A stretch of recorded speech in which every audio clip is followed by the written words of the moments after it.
Welcome to Madame Raven's. This way to the library. She's been expecting you.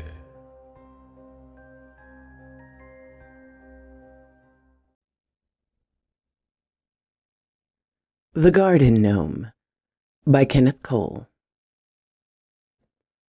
I stood on the sidewalk, hands on my hips, and stared at the house. How depressing. My aunt, Camilla, had passed away just 3 short months ago. An aneurysm or stroke is what the doctors had said. Camilla had been in her 90s and a spinster. With no husband or children, the probate court had informed me that I was the nearest living relative, and had therefore been awarded my aunt's estate. At first I looked upon it as a windfall. I'd hardly even known my aunt, actually my great-aunt, and could count the number of times I had visited her on one hand.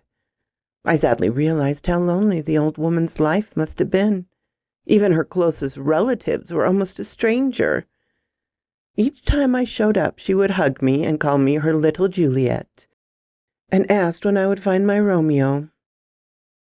I tried to put that feeling behind me as I drove to the small New England town where my new home was located. I tried to avoid thinking about the point that I was, in fact, not much different from Camilla. My Romeo seemed to have missed the memo. I'm an only child, my parents are long since passed on, and I have no real friends to speak of. At the age of 52, I was resolved to the fact that I would be a spinster myself. I'd been living on Social Security income ever since an auto accident in my 30s, and had a small apartment that I could barely afford. This was the reason I had decided to pack up my few belongings and move into the old house. Looking at the house from the outside, I could see that it had a lot of work ahead of me. In addition to a thorough cleaning inside, sorting through all of my aunt's possessions, the yard needed some serious, tender, loving care. The lawn had grown so tall that it had gone to seed, and it was riddled with weeds. A row of 5 things that might have once been considered shrubs were so overgrown that they about covered the house's front porch. The wrought iron railings of the porch that did manage to peek through the bare spots were wrapped in dead remnants of ivy. Oh, well, I thought to myself. I rubbed the back of my neck in anticipation of the coming pain. It's not like I don't have the time. Hey, free house, right? The first thing I had to go through was the ugly old garden gnome that was poking its disturbing head up from the tall grass. It was male, bearded, wearing a red hat and smoking a pipe. I had never been a fan of lawn ornaments, especially gnomes. They were so tacky. This one, though, was especially disturbing. Its glazing was faded and crackled, leaving the face looking jaundiced and wrinkled, as if it had once been an actual living creature that had died and was rotting away. Yep, that thing has to go, I said aloud. First things first, though. I don't even own a lawnmower. A week had gone by, and I had all but forgotten about the gnome. I'd visited the local hardware store and bought the first pair of hedge trimmers I had ever owned. A man would be stopping by later in the day with a lawnmower he had for sale on Craigslist. I'd spoken to him on the phone earlier in the day, and he promised it was in great working order. I had already decided that I would use my feminine wiles when he arrived to try and whittle the price down a little. Not that I have much left in the wiles department, I smirked, in anticipation of the arrival of the promised lawnmower. I dressed in my recently purchased gardening clothes. I stopped in the front hall and looked at myself in the full-length mirror mounted to the closet door. I had to admit that the work boots, shorts, flannel shirt, and my aunt's old sun hat did look somewhat cute on me. I was still hacking away at the first shrub, which was starting to resemble a real hedge, when a red pickup pulled into the drive. The man who got out of the cab seemed to be about my age and not too bad looking either. I pulled off my gardening gloves and jogged down the drive towards the truck, Hey there, stranger. So, I believe you have a mower for me. The man surveyed the yard and let out a long whistle. Yeah, and it sure looks like you could use it. Name's Jim, by the way. You must be Juliet. Yes, so how much did we decide on? 25, but, said Jim as he cocked his head. I didn't realize I was headed to old Camilla's place. I'd about give it to you for free just to see the place cleaned up. I had to smile at that. Yeah, it's pretty much a hot mess. How's the old bird doing anyway? I bit my lower lip and winced. Oh, she passed away about 3 months ago. That's why the yard is in such bad shape. I'm afraid I haven't really had the chance to come out before now. Oh, geez. Way to go, Jim. Open mouth, insert foot. He removed his baseball cap and ran a hand over the top of his head, ruffling his unkempt hair. I'm sorry. So, are you her granddaughter? I couldn't contain the laugh. Giddy was the compliment. No, I'm her great-niece. I guess I never really did see too much of her, but apparently she didn't have any other family. Yeah, very sad. Jim brightened back up.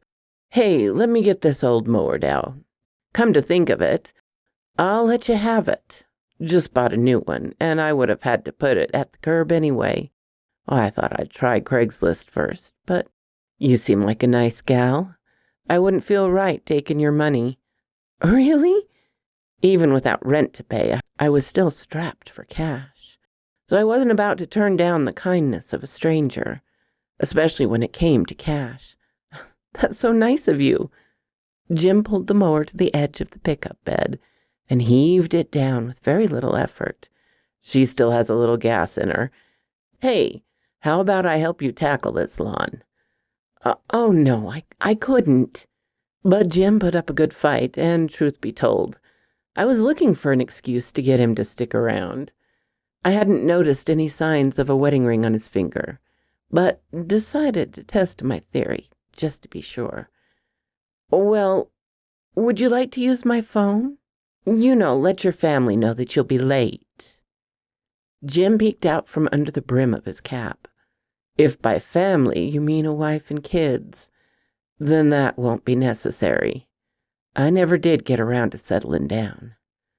Then he hit his mouth with the back of his hand and joked. And there's not much of a selection of pretty ladies in this town. Nodding again, he said. Until now, that is.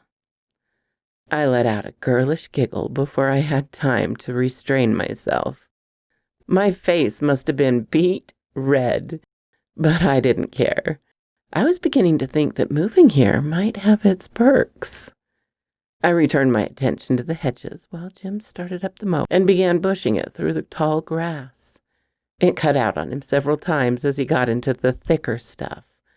I was glad that I hadn't resisted his offer too heartily. With my neck pain, taming this jungle would have been impossible. When Jim was about halfway through the front lawn, I stood and yelled out to him, Hey, Jim, I'm going to get us some lemonade. Be right back. Jim stopped, but didn't turn off the mower. He just smiled and waved back, mouthing the word, okay. I stood in the kitchen, stared out the window over the sink, and regarded the backyard. It would need as much work as the front, possibly more. I was certain that I could get Jim to volunteer to help. The thought excited me. I had just finished pouring the second glass of fresh lemonade when I heard the mower stop. I was pretty sure that Jim had not finished the lawn yet, so I assumed he must have run out of gas or hit a rough patch of grass too heavy for the old mower to make it through. Holding one frosty glass in each hand, I made my way through the living room and pushed open the screen door with my hip. I stood on the porch and looked out to see Jim standing motionless and staring at the ground with a blank look in his eyes. As I approached him, I noticed he was standing directly in front of the ugly old gnome and gazing as if he were entranced by the malice in its eyes. It's pretty ugly, isn't it? Gah! Jim jumped a little into the air. I didn't see you coming. It is ugly, though, don't you think? It might actually be considered handsome in a way, he said, as if he did not wish to offend the statue. His attention began to drift back to the gnome again, but he caught himself and turned away to face me. You know, it seems like everyone in town has one of these little guys, but I never noticed one in Camilla's yard before. Yeah, well, I'm not surprised, given how tall the grass was. Jim shook his head. No, even when Camilla was living here and having the lawn mowed by the neighbor kids, I never saw it. I would have noticed. I know a little something about gnomes, you know. You might say that I'm even a collector of sorts. I groaned internally. I began to question my thoughts of inviting Jim to stay for dinner that evening. Well, you can have it if you want. I plan to get rid of it as soon as possible. You can't! He almost screamed. I mean, I couldn't take him. It wouldn't be right. It's very unlucky. Really? Enlighten me, gnome man. Well, Jim removed his hat, almost reverently, and stared at the gnome as he spoke. Gnomes are a class of legendary creatures, originating in Europe, which could take on several meanings. Most generally, though, they refer to very small people, usually men that live in dark places, especially underground, deep in the forest, or more recently in gardens. Most European ethnic groups have their own gnome legends with local variations. Despite all the varying forms, gnomes all pose the common attribute of being able to move through the earth as easily as we move atop it. Some gnomes help plants and animals, some help humans, some reclusive ones stay underground, perhaps hoarding treasure. By now, my eyes had begun to glaze over, but I was trying to keep up my end of the conversation. And what type is this little guy? Well, out in the open like this, I'd guess he's one of those mischievous ones, the sort that plays pranks, or even causes harm to humans. Now I stared into his eyes defiantly, but still with some sort of playfulness. Well, great. That's it then. It goes in the trash tomorrow. No, Jim pleaded. Please, just leave it where it's at. It's probably quite valuable, you know. Most of the people around here have those cheap hardware store gnomes, made of resin or plastic, you know. But not this guy. Jim stooped lower to look at the gnome, almost affectionately. This guy is definitely terracotta, and old at that. The artist sculpts a model and then casts a mold around it. Once the mold is set, it's removed, reassembled, and a thin, runny clay is poured in it. He allows the clay to set against the mold's inner walls for a bit, then pours out the excess. So he's hollow? Well, maybe, Jim said teasingly, unless there's a real gnome inside. I friskily punched him in the arm. Enough! Or he's definitely going in the trash. We drank our lemonade and resumed work on the yard. A few more passes with the mower, a couple more stops for lemonade, and we stood in the driveway admiring our work. We agreed that it wasn't too bad for the first day, and Jim offered to return the next day to tackle the backyard. Oh, you really don't need to, I feebly protested. Nope, I started the project. Now I want to see it through. That's the way my daddy raised me. I offered to cook dinner, but Jim begged off, saying that all he needed after that day's work was a hot shower and a soft bed.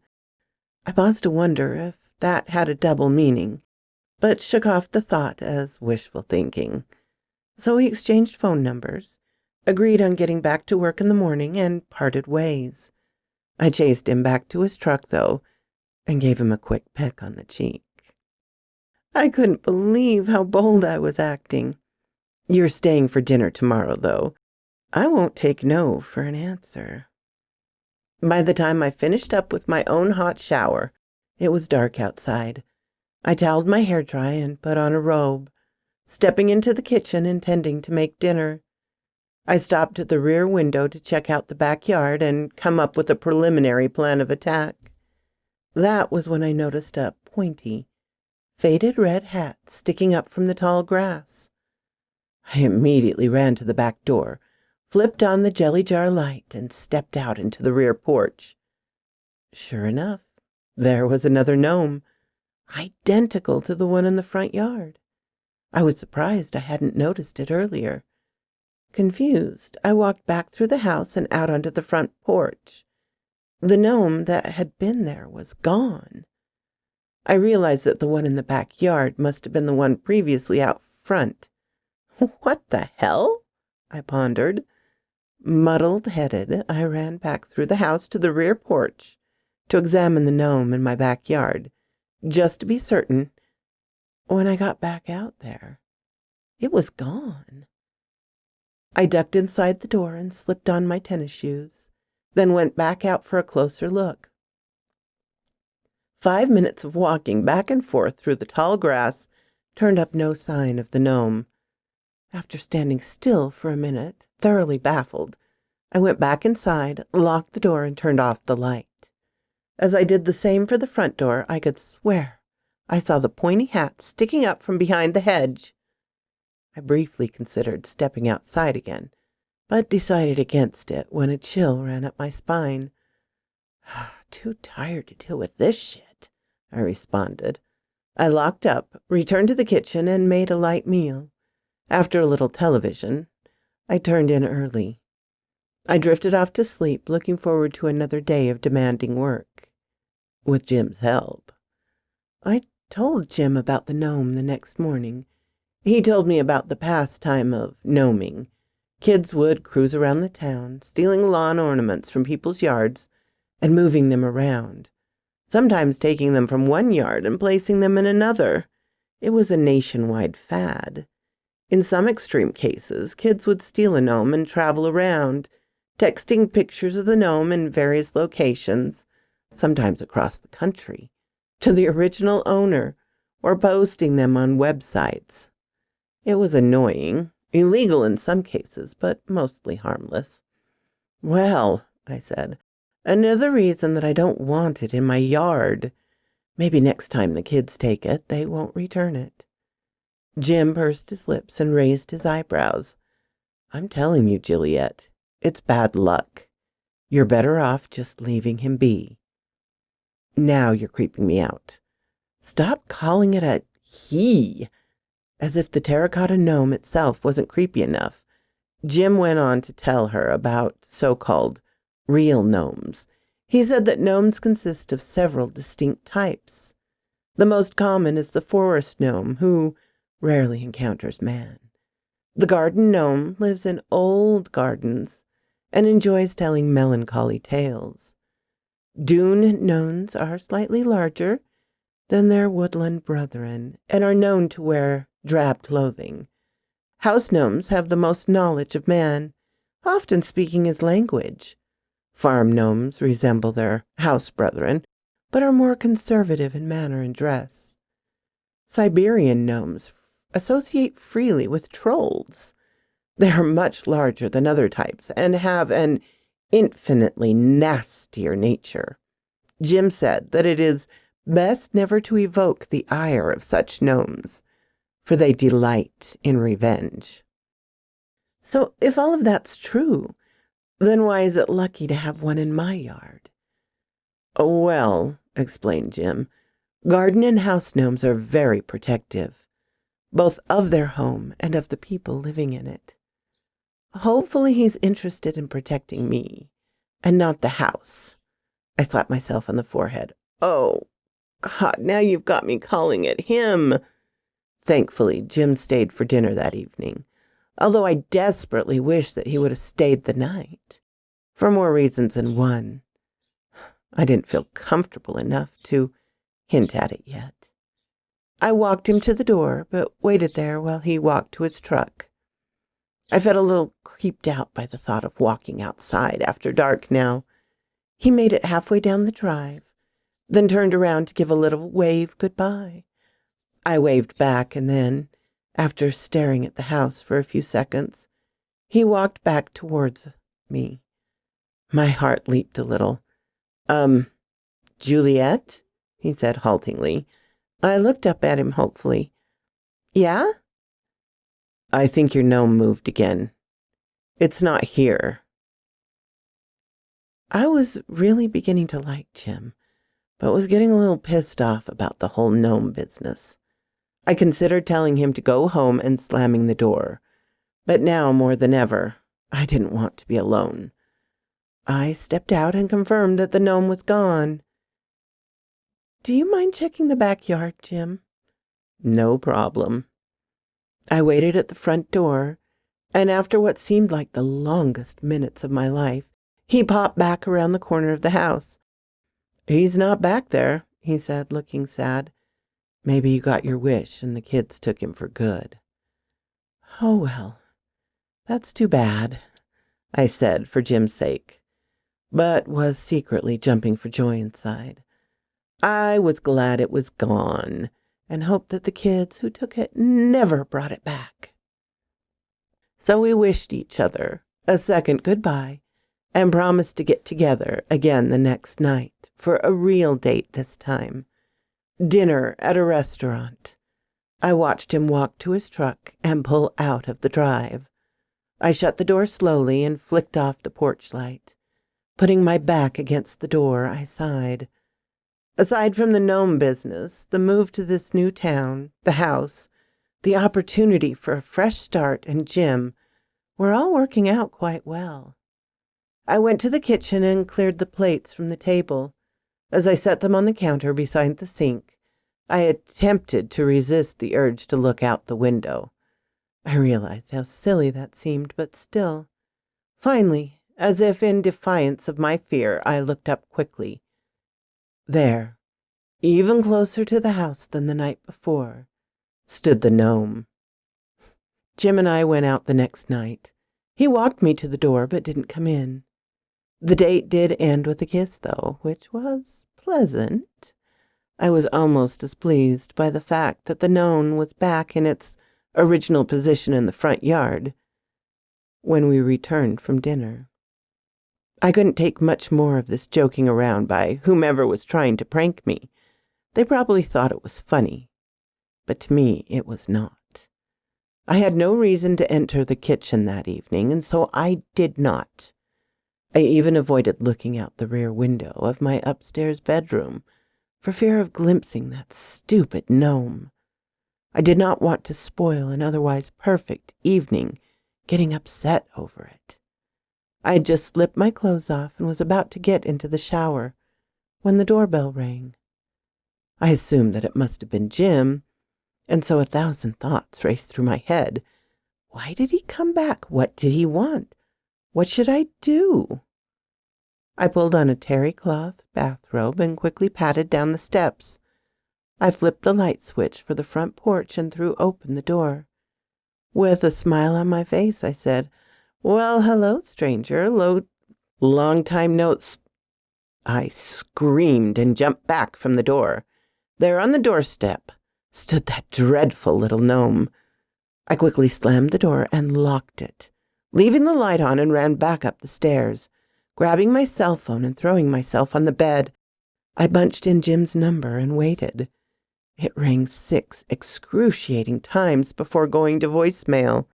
I hung up and dialed again. This time he picked up on the first ring. "Hey, babe, sorry I couldn't make it to the phone the first time. I was just walking into the house. Miss me already?" "Jim! Oh, thank God, he's back. He's doing it again." "Slow down, Juliet. Who's back? What's going on?" "The gnome. The doorbell rang and I answered it and, oh my God, he was standing there on the porch." I began hyperventilating. Jim tried to speak slowly and in a soothing voice. "Calm down, hun. It's the kids again. They're messing with you. A clay statue can't move on its own, and it sure can't ring a doorbell."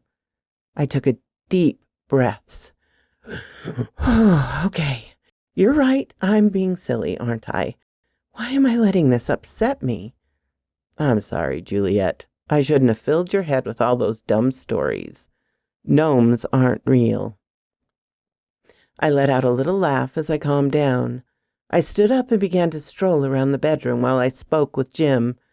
I reached the rear window and gazed down towards the ground. "Holy crap!" I screamed. "It's in the backyard again. It's on the back porch." "Juliet, stop. Do you want me to come back over there?" I didn't even need to think about his offer. "Yes, please, and please hurry." "Okay, just hang on. I'll be back in 10 minutes. I couldn't bear to be near the windows. In fact, I wanted to be in as small a space as possible, considering my walk-in closet, but decided that would be overreacting. So I went into the bathroom, locked the door, and sat on the closed toilet seat.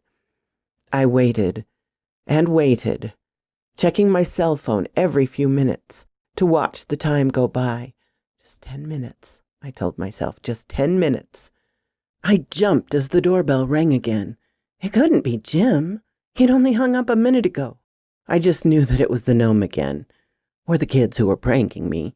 Either way, I wasn't about to answer it. Then came knocking. I couldn't tell if it was the front or the back door, but I had a good idea that it was the back.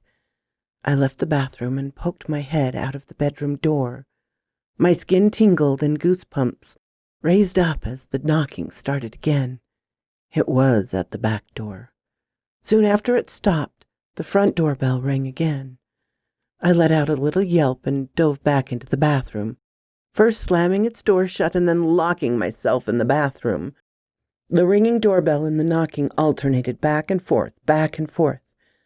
Then the knocking turned to hammering, as if whomever was there was trying to smash its way through the door. Now the hammering was coming from the both front and the back, again alternating. The doorbell began ringing incessantly. With horror, I realized that when Jim arrived, I wouldn't be able to tell. Just as the thought came to me, my cell phone began to ring. "Yes, Jim?" "I'm here, Juliet. I'm at the front door. No kids, no gnome. Can you let me in?" Oh, thank God. I bolted down the steps and turned on the light and carefully pulled back the window shade on the front door. I saw Jim standing there on the porch. In a state of near panic, I struggled with the lock, but finally threw open the door and hugged Jim tightly. Burying my face in his shoulder, I began to cry. Jim had a duffel bag with him. He planned to stay the night, on the couch if necessary, but I sensed that he could tell I wanted him closer. He had barely stepped through the doorway when the hammering at the back door resumed. "Oh, that's enough!" he roared. "I'm going to beat the living shit out of whoever's that is." He charged towards the back door and yanked it open. "Who the hell—" There was no one there. We simultaneously realized that we had failed to shut the front door. He was first to enter the living room, but I was just behind him. My hands flew to my mouth as soon as I came into the room, and I screamed. The gnome was standing there in the middle of the living room floor, a trail of dirt leading from the doorstep to its current position on the carpet. Jim lunged for the statue and picked it up with both hands. The way he picked it up, I could tell it was heavier than he had imagined. He made for the door and ran out into the driveway. I followed a few steps behind. "Screw bad luck, we're through with this thing," he screamed as he threw the gnome onto the concrete drive with all of the force he could muster. On impact, it shattered into pieces, sending bits skittering across the driveway. Staring down at the aftermath in the cold light of the moon, we were aghast. Our breath caught in our throats, and we were barely even capable of making a sound. Mixed in among the broken shards of terracotta, there were the remains of a tiny, humanoid skeleton. So quoth this raven. Thank you once again, my darlings, for coming to see me in my little chateau. I don't get out much these days, as many of us don't. But it does mean the world to me. Why else would I be reading these stories if not for you? Special thanks to my membership and Patreon supporters: Creepy Clown Girl, Unicorn Smoke, Ermin Case, Darren and Jennifer, Laura, Mutant Artificial Intelligence, Tabby Cat, and of course, Charlotte Emerson and Cortez Williams. You guys are amazing. Have a lovely day, my darlings.